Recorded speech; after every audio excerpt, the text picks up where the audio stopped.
¿Qué tal, amigos y amigas del Mensaje de la Biblia? Hoy tenemos un programa lo más interesante. Hace poquito, mientras cenaba, hace unos minutos atrás, veía un noticiero, y en este noticiero, que es por cierto el noticiero Caracol, estamos viendo una noticia de una iglesia llamada la Iglesia de Berea.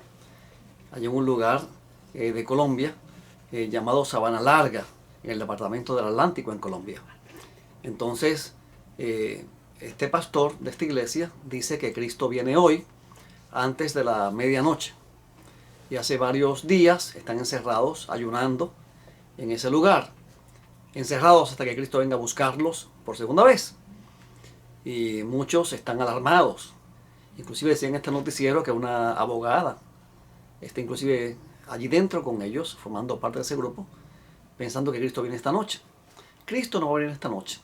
Imposible. Porque la Biblia establece ciertos elementos, ciertas cosas que deben ocurrir antes de que Cristo venga por segunda vez, y de eso hablaremos en este programa. Pero eso no se queda ahí. En el año 2000, un poquito antes, ya desde el año 1990, 92, 93, había individuos diciendo que el mundo se acabaría en el año 2000. Inclusive hay iglesias que han dicho que se acababa en 1914, en 1975. Entonces hay otros cristianos de diferentes denominaciones que enseñaban que el año 2000 era un año importante y que ahí se acababa todo. ¿En qué se basaban ellos para tal afirmación? Pues ellos apelaban a la cronología de Ussher, que fue un teólogo cristiano que sacó cálculos con la Biblia, con el libro de Génesis, y comenzó a sacar números con todo el Antiguo Testamento hasta Cristo. Y él concluyó que según la Biblia, según el Antiguo Testamento, la creación ocurrió en el año 4004 a.C. Pero hoy en día se han estudiado esas cronologías y hay muchas lagunas, muchísimas lagunas. Muchos autores cristianos del siglo XIX utilizaron esa cantidad, esa cifra de 6000 años para señalar o distinguir la existencia del planeta Tierra. No porque la Tierra durara 6000 años o porque necesariamente al fin de los 6000 años vendría Cristo, aunque otros decían que sí, simplemente porque esa cifra era muy conocida, se hizo muy popular en esa época, como para ilustrar el tiempo del pecado en la tierra antes de que Cristo venga. Por ejemplo, Ellen White, una autora adventista, usó esa cifra en varias ocasiones y en diferentes formas. Dice por 6000 años, durante 6000 años, por más de 6000 años, refiriéndose a la historia del pecado en este planeta. Hay algunos adventistas, y voy a hablar de los míos ahora, algunos hermanitos adventistas que se han separado de la iglesia y otros que están ahí marginales, a punto de irse, ¿verdad? Como lo hay en todas las iglesias, que tienen sus fanatismos, se fanatizan a ciertas ideas, y como la iglesia no se las cree, entonces se apartan de la iglesia y atacan la iglesia diciendo que la iglesia es un falso profeta.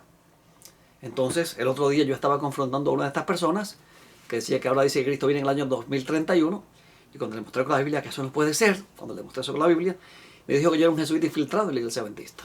Ya no encuentra qué más inventar. Así que entonces ellos comienzan a sacar cálculos y asumen que como Cristo tenía 33 años cuando fue bautizado, 30 años cuando fue bautizado, y estuvo 3 años y medio en la tierra, pues ascendió a los 33 años y medio de nacimiento, de haber nacido. Por lo tanto, ellos dicen que después de 33 años y medio de Adán estar vivo, pues Adán pecó. Mire qué conjetura tan terrible, sin base bíblica ninguna, pura conjetura. Y entonces sacan números y ahora llegan al año 2031. Y hay un grupito de hermanos diciendo que Cristo viene en el año 2031. Van a pasar tremendo chasco, como estos amigos colombianos de la iglesia de Berea pasarán tremendo chasco esta noche en que estoy grabando este programa, porque Cristo no va a venir. No va a venir. Ellen White, por ejemplo, no enseñó jamás que Cristo vendría al final de los 6000 años. Volví, repito, esa cifra para redondear la historia del pecado, como lo hacían prácticamente los teólogos y muchos pastores de diferentes denominaciones en su época. Por eso dice durante 6000 años, por 6000 años, por más de 6000 años, lo que implica que ya no se refería a esa cita para indicar un momento determinado para que el pecado terminase sobre este planeta. Eso no es así. ¿Cuándo vendrá Cristo? Hay varias cosas que tenemos que tomar en consideración y quiero compartirlas con ustedes aquí brevemente. Primero quiero que vayamos a las palabras de Jesús. En Mateo capítulo 24 y versículo 36. Un versículo clave que yo solo leo a estas personas y le dan 20.000 vueltas y no quieren aceptar lo que Cristo dice en su palabra, lo que Cristo le dijo a sus discípulos y que Mateo muy bien registró aquí en Mateo capítulo 24 y versículo 36. Dice allí, pero acerca de aquel día y hora nadie sabe, ni los ángeles de los cielos, ni el Hijo, sino solo el Padre. Cuando Cristo estaba en la tierra, cuando Él estaba aquí como hombre, en su condición humillada, en su kenosis, en su encarnación, en su condición de siervo, en su sujeción al Padre, Él había puesto muchas cosas a un lado. Él se vació de su gloria y su divinidad en cierta medida estaba de alguna forma vedada en cierta forma, ciertos privilegios, porque si no, entonces hubiera sido muy fácil para Él subir a la cruz y decir, no siento nada, los clavos no me hacen nada, ¿verdad? Él sufrió como hombre, tomó nuestra naturaleza como hombre, y como hombre había muchas cosas que le estaban vedadas, ¿ok? Porque aunque era el Dios hombre, pues vino desvestido de su gloria. Y en ese momento Él no sabía cuándo venía por segunda vez. Pero una vez que es glorificado, dice en Apocalipsis capítulo 5 y versículo 12, que Él recupera, retoma. El Cordero es digno de tomar la sabiduría, el poder, la gloria, la alabanza. ¿Ok? Pero mientras estaba en la tierra, Él decía, ni los ángeles saben cuándo yo vengo por segunda vez, ni yo tampoco lo sé. Nadie lo sabe. Pero estas personas lo saben. Como decían los que decían que Cristo venía en el 2000, que ellos sabían cuando Cristo venía el 23 de octubre o 22 de octubre del año 2000 y Cristo no vino. Como decían aquellos que venían en 1975 y Cristo no vino. Como decían aquellos que decían que Cristo venía en 1914 y tampoco vino. Y así hay muchos con diferentes ideas en prácticamente todas las iglesias. Y aquí no voy a ponerme ahora a enumerar y a señalar diferentes teólogos de diferentes denominaciones porque no hace falta, eso no viene al grano. El tema mío no es ese. Simplemente me preocupa que haya tantas personas tomando de cisternas rotas. Si lo primero que dice aquel o el otro, se lo creen.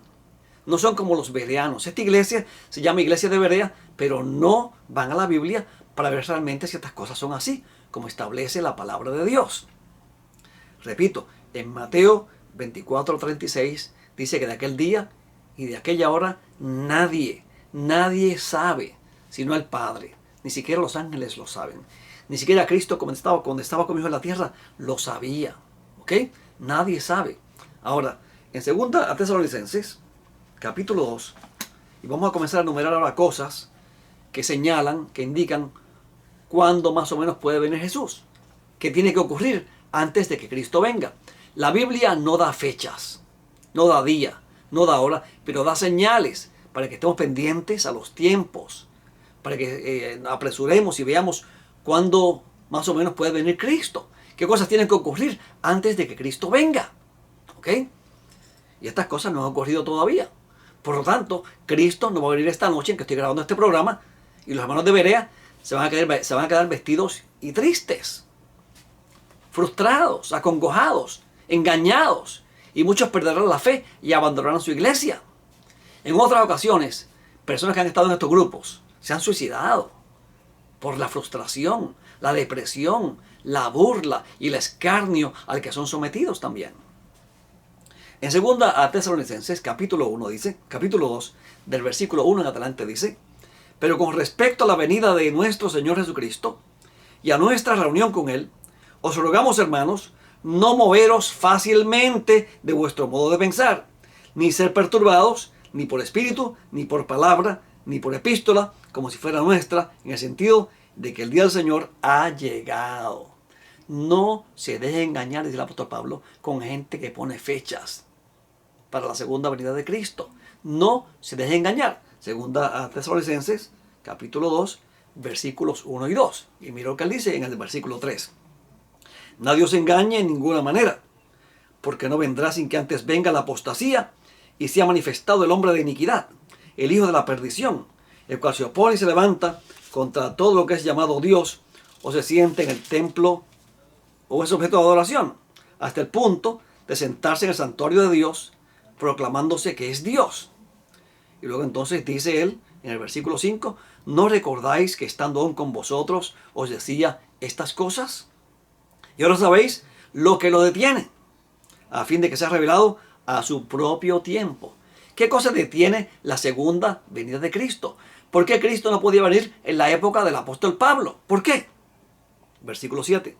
Porque ya energiza el misterio de la iniquidad, el misterio de la anomía, dice en el texto griego, el misterio de la anomía, el misterio de la transgresión de la ley, anunciado en Daniel capítulo 7 y versículo 25. Ese cuerno pequeño que pensaría en quebrantar los tiempos y la ley, se va a levantar en un momento dado a ejecutar su obra predicha. Dice entonces, porque ya energiza el misterio de la iniquidad. En otras Biblias dice, ya está en acción el misterio de la iniquidad. Lo mismo. Solo que al presente hay quien lo detiene, hasta que se quite de en medio. Entonces será manifestado el inicuo. El inicuo. Esa palabra inicuo es anomos. En inglés la traducen como lawlessness, el sin ley. Esta palabra inicuo es anomía en griego. Es la palabra que aparece en 1 Juan capítulo 3 y versículo 4, donde dice que pecado es anomía, transgresión de la ley. ¿Okay? Entonces será manifestado el inicuo, a quien el Señor matará con el aliento de su boca y destruirá con el resplandor de su venida, cuyo advenimiento es por obra de Satanás, con toda clase de poderes y señales milagrosas y prodigios falsos. Y de esto habla Apocalipsis capítulo 13, con lujo de detalles. Y con todo engaño de iniquidad para los que se pierden, porque no se acogieron al amor de la verdad para ser salvados. Por esto Dios les envía una fuerza engañosa, o sea, un espíritu de error, para que crean en la mentira y sean juzgados todos los que no creyeron en la verdad, sino que se complacieron en la injusticia. Así que el apóstol Pablo dice que Cristo no puede venir sin que antes se manifieste la apostasía.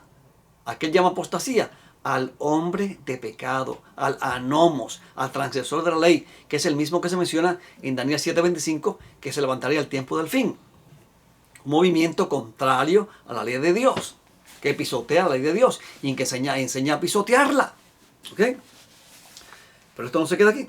Él dice aquí que estos versículos, que este poder, pues, este individuo, este anomos, viene por obra de Satanás, con toda clase de poderes y señales milagrosas y prodigios falsos. Note usted que en Mateo 7, 21 al 23, Cristo dice, no todo el que me dice, Señor, Señor, entrará en el reino de los cielos, sino el que hace la voluntad de mi Padre, que está en los cielos. Muchos me dirán aquel día, Señor, Señor, echamos demonios en tu nombre, profetizamos en tu nombre, hicimos muchos milagros. Cristo les dirá, apartaos de mí, obradores de maldad. Cuando yo miro ese versículo en el texto griego, dice, apartaos de mí, anomían, transgresores de la ley. Mira qué interesante. Apartaos de mí, transgresores de la ley. Fíjense que en Apocalipsis hay dos grandes movimientos. En Apocalipsis 13 aparece la primera bestia, y después aparece el falso profeta, que es prácticamente su muñeco de marioneta, su muñeco de ventriloquía, quien trabaja para él, quien lleva a los hombres a adorarlo a él, a la primera bestia. ¿Okay? Pero en Apocalipsis capítulo 12 y versículo 17, y en Apocalipsis capítulo 14, del versículo 7 en adelante, específicamente en el versículo 12, habla de un pueblo opuesto al falso profeta. Y este pueblo guarda los mandamientos de Dios y tiene la fe de Jesús. Dos características distintivas. Igual que en el primer pacto, a la ley y al testimonio. Si no dijeron conforme a esto, es porque no les ha amanecido. Isaías 8:16. ¿Ok? Y 8:20. En el 16 dice, ata la ley entre mis discípulos. Sella la ley entre mis discípulos. Y en el 20 dice, Isaías 8:20, lo que le acabé de decir anteriormente. Son dos versículos importantísimos. ¿Ok? Entonces, vamos ahora a Apocalipsis capítulo 13 brevemente. Porque quiero hacer brevemente un breve repaso aquí. Porque es que en Apocalipsis 13 y 14 se contrastan dos pueblos que estarán en pie previo a la segunda venida de Cristo. El primer pueblo, la primera nación, es una bestia, es una bestia que subía de la tierra con 10 cuernos y 7 cabezas, idéntica a la bestia de Daniel capítulo 7. ¿Okay? Entonces dice que toda la tierra se maravilló en pos de la bestia en el versículo 3, y adoraron al dragón que le había dado la autoridad a la bestia. El dragón es el diablo, según Apocalipsis capítulo 12, versículos 7 al 9. Entonces, esta bestia abre su boca en blasfemias contra Dios, porque asume títulos divinos. Se siente en el templo de Dios como si fuese Dios. y prácticamente sus servidores le adoran en cierta medida. ¿Ok? Y de eso vamos a hablar en otro próximo programa, cuando entraremos en detalle con eso, porque el tema de hoy es la segunda venida. Dice en el versículo 7 que se le concedió hacer guerra contra los santos y vencerlos. Es un poder perseguidor de los cristianos. ¿Ok? Y también le fue dada autoridad sobre toda tribu y pueblo y lengua y nación. Este poder en cierta medida fue político religioso. Se le dio autoridad sobre las naciones en cierto momento dado también. Y la adorarán todos los que moran en la tierra, cuyos nombres no han sido escritos en el rollo de la vida del Cordero, que fue degollado desde la fundación del mundo. Luego Juan dice en el versículo 9, si alguno tiene oído, oiga. Luego entonces habla del versículo 11 en adelante, o del versículo 11 en adelante, de una bestia con dos cuernos, que se identifica en Apocalipsis 16:13 como el falso profeta. Y esta bestia hace grandes prodigios, de tal manera que aún hace descender fuego del cielo a la tierra en presencia de los hombres. Y aquí voy a hacer un paréntesis. Este falso profeta hace descender fuego del cielo en presencia de los hombres para engañar. Ese es su objetivo. En la Biblia tenemos varios casos donde fuego descendió del cielo. Y es bueno que veamos esos casos para saber qué es realmente lo que este falso profeta está haciendo. En el Monte Carmelo, el profeta Elías, según el libro de Primera Reyes 17 y 18, él convocó a los profetas de Baal, porque el pueblo se había corrompido en pos de la adoración idolátrica de Baal. Así que él convocó a los profetas de Baal en el Monte Carmelo y les pidió que hicieran un altar y pusieran allí un becerro y que invocaran a Baal para que Baal respondiese con fuego. Y si Baal respondía con fuego y consumía el altar, entonces Baal era Dios. Dice allí que estos individuos saltaban, brincaban, gritaban. Un culto extenso, dando vueltas alrededor del altar. No pasó nada. Llegó el mediodía y él le decía, griten más alto, quizás está dormido, hay que despertarlo del sueño. No pasó nada. Así que entonces, pasado un tiempo razonable, Elías les dijo a ellos, ya está bien, ahora es mi turno. Así que Elías restaura el altar de Jehová que estaba deshecho. Porque la religión del Antiguo Testamento giraba en torno al altar, en torno a Cristo, no en torno a la ley, como enseñan algunos. Cristo dijo en Juan 5:39 que las Escrituras dan testimonio acerca de Él. Desde Génesis 3:15, todo el Antiguo Testamento es un tratado sobre Jesús. Sobre Jesús, ¿ok? Entonces, construye el altar, corta su becerro y pide que le echen 12 cántaros de agua. Un fuego con agua no prende.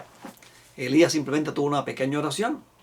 Fuego ascendió del cielo y consumió el altar.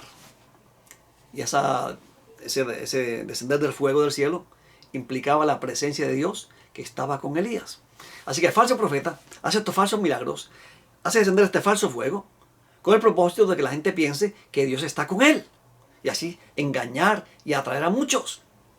En Pentecostés, lenguas como de fuego descendieron sobre los discípulos. Así que el fuego también se asocia con el Espíritu Santo. Cuando Jesús venía hacia Juan el Bautista dijo, el que viene tras de mí, yo no soy digno de desatar su calzado. Los bautizará en Espíritu Santo y fuego. Así que el Espíritu Santo se asocia también con fuego. Y esta segunda bestia se le llama falso profeta, por lo que este falso profeta entonces es una falsa manifestación del don de profecía. Es una falsa manifestación de los dones del Espíritu Santo. Promueve un falso Pentecostés, un falso avivamiento, con milagros falsos, con lenguas falsas, con profecías falsas. Y con esto entonces procura engañar a todos. Este falso fuego no es otra cosa que un falso Pentecostés, un falso avivamiento, una falsificación de los dones del Espíritu Santo. Por eso se le llama el falso profeta. Y este falso profeta hará que los hombres adoren a la primera bestia que menciona los primeros 10 versículos de Apocalipsis capítulo 13. A ese poder que se siente en el templo de Dios haciéndose parecer Dios. A ese poder perseguidor de los cristianos. A ese poder que es contrario a la ley de Dios, que pensó en cambiar los tiempos y la ley. El anomos, el transgresor de la ley. Así que todas estas cosas tienen que ocurrir antes de que Cristo venga por segunda vez. En Apocalipsis capítulo 16 encontramos otro evento más que tampoco podemos pasar por alto. Y que conste que en Apocalipsis 14 habla de un fuerte pregón. Lo mismo que en Mateo 24:14. y será predicado el evangelio del reino por testimonio a todos los gentiles, y entonces vendrá el fin. El evangelio tiene que ser predicado en todos los confines de la tierra previo a la segunda venida de Cristo. Habrá un fuerte pregón representado por el mensaje de los 3 ángeles. Vivirá por medio del cielo un ángel que tenía el evangelio eterno para predicarlo a toda nación, tribu, lengua y pueblo. Apocalipsis 14:6. Y esto tiene que ocurrir antes de la siega de la tierra, que es el fin del mundo, según Apocalipsis capítulo 14, del versículo 14 al 20. Y en Mateo 13:39 dice que la siega es el fin del mundo. Así que antes que Cristo venga, tiene que haber una proclamación poderosa del evangelio. Y por eso es que Satanás, con el falso profeta, pues es la contraparte para engañar, para desviar la vista de la atención. Mientras que el falso profeta enfatiza los dones, el yo siento, la religión subjetiva de las emociones, de la emoción, de la alegría, del yo, de mirar para adentro, cómo yo me estoy portando, qué yo siento, qué yo hago. El evangelio se centra en la persona de Cristo y en la vida de Cristo. Mientras que el falso profeta te hace mirar para adentro, es subjetivo, el evangelio te hace mirar fuera de ti hacia Cristo. Porque el evangelio es objetivo, se centra en la vida de Cristo, en lo que Dios hizo para salvarnos en Cristo. Por eso es que la salvación es por la fe y no por obras, para que nadie se gloríe. Las buenas obras son un fruto de la fe. Una vez que somos salvados por la fe, entonces, mediante el Espíritu Santo que nos es otorgado cuando creemos, según Efesios 1:13, entonces generamos, el Espíritu genera en nosotros buenas obras que glorifiquen a Dios. Esas obras no nos salvan, ni le agregan nada a la obra perfecta de Cristo. Somos salvos mediante la obra perfecta de Cristo. Pero el buen árbol se conoce por sus buenos frutos. Un árbol que no da fruto es un árbol malo. Un creyente que no da el fruto del Espíritu nunca ha sido justificado por la fe. Es un cristiano fatulo, de mentiritas. ¿Ok? Y de esos hay muchos. En Apocalipsis capítulo 16 habla de las 7 postreras plagas. Estas 7 postreras plagas tienen que caer a la tierra antes de que Cristo venga por segunda vez. No han caído todavía. Aquí las enumera una por una. En el versículo 1, por ejemplo, dice, voy a leer el 2. Salió el primero, el primer ángel con la primera copa, y derramó su copa sobre la tierra, y sobrevino una úlcera perniciosa y dolorosa sobre los hombres que detienen la marca de la bestia y que adoran su imagen. Estas 7 plagas comienzan a caer cuando Cristo termine su obra mediadora en el cielo. Cuando Cristo diga consumado es, ya no habrá más chance para nadie. Por eso es que dice que el que es injusto todavía. El que es inmundo sigue siendo inmundo todavía. Ya no hay chance, ya no hay oportunidad para el arrepentimiento. ¿Ok? Así que la primera plaga es una úlcera maligna y dolorosa sobre los hombres. En la segunda plaga, el segundo ángel derramó su copa sobre el mar. El lugar se convirtió en sangre, como de muerto, y murió en él, y murió todo ser vivo de los que estaban en el mar. Tremendo. O sea, esto no es contaminación hecha por el hombre, ¿saben? Esto es una plaga, es un castigo divino. No le trate de buscar explicaciones con cosas que los hombres hacen o contaminación. 3. El tercero derramó su copa sobre los ríos y las fuentes de las aguas y se convirtió en sangre. Y oye al ángel de las aguas decir, justo eres, oh santo, que eres y has sido, por cuanto juzgaste estas cosas. Porque ellos derramaron sangre de tus santos profetas. También tú les has dado a beber sangre. Lo merecen. Entonces, más adelante, en el versículo 8 dice, el cuarto derramó su copa sobre el sol y le fue dado a quemar a los hombres con fuego. Y los hombres fueron abrazados con el intenso calor y blasfemaron el nombre de Dios, que tiene el poder sobre estas plagas, y no se arrepintieron para darle gloria. Así que en un momento dado el sol va a calentar como nunca antes en toda la tierra. Un sol terrible que quemará a los hombres. El quinto derramó su copa sobre el trono de la bestia, y su reino quedó oscurecido, y se mordían de dolor la lengua. Pero aún así blasfemaron al Dios del cielo por sus dolores y por sus llagas, y no se arrepintieron de sus obras. No se crea usted que porque esta gente experimenta estas plagas se van a arrepentir. Van de mal en peor. El sexto ángel derramó su copa sobre el río Éufrates, y se secó su agua. Aquí tenemos un elemento espiritual, donde el río Éufrates representa a las muchedumbres y pueblos que siguen a la bestia, y cómo ellos le quitarán el apoyo a la bestia, ¿verdad? Y hará preparativos para la guerra del Armagedón, que es la guerra final entre el bien y el mal cuando Cristo venga por segunda vez. Entonces, la séptima plaga dice aquí en el versículo, vamos a ver un poquito más adelante, se me perdió el versículo, un momentito por favor. Y el séptimo ángel, versículo 17, derramó su copa en el aire, y salió una gran voz del santuario, o sea del templo, desde el trono diciendo, hecho está. Y hubo relámpagos y voces y truenos. Y se produjo un gran sismo, un terremoto tan grande y terrible, cual no lo hubo desde que existe hombre sobre la tierra. Y la gran ciudad se partió en 3 partes. Y las ciudades y de las naciones cayeron. Y la gran Babilonia vino en memoria delante de Dios, para que se le diera el cáliz del vino de su ira. Es interesante que la falsa bestia de Apocalipsis 13, de Apocalipsis 17, esta mujer que está sentada sobre la bestia, tiene un cáliz de oro y con este cáliz envenena a la gente. Con este cáliz envenena a la gente, ¿ok? Pero de esto hablaremos en otro programa. Entonces, luego dice, y toda isla huyó, y las montañas no fueron halladas, y del cielo cayó sobre los hombres un enorme granizo, como del peso de un talento. Y los hombres blasfemaron contra Dios por la plaga del granizo, porque la plaga de este era en sobremanera grande. Un talento son unas 60 libras, unos 30 kilos, 20 y pico de kilos aproximadamente, casi 30 kilos. Imagínese usted una lluvia de granizo de ese tamaño. Terrible. ¿Quién se esconde de eso? Terrible. Ahora, estas cosas no han pasado todavía. Tienen que pasar antes de que Cristo venga por segunda vez. Por lo tanto, es imposible que Cristo venga esta noche como la iglesia de Berea enseña. En Tito 2.13 se nos da un consejo: aguardando la esperanza bienaventurada y la manifestación gloriosa de nuestro gran Dios y Salvador, Jesucristo.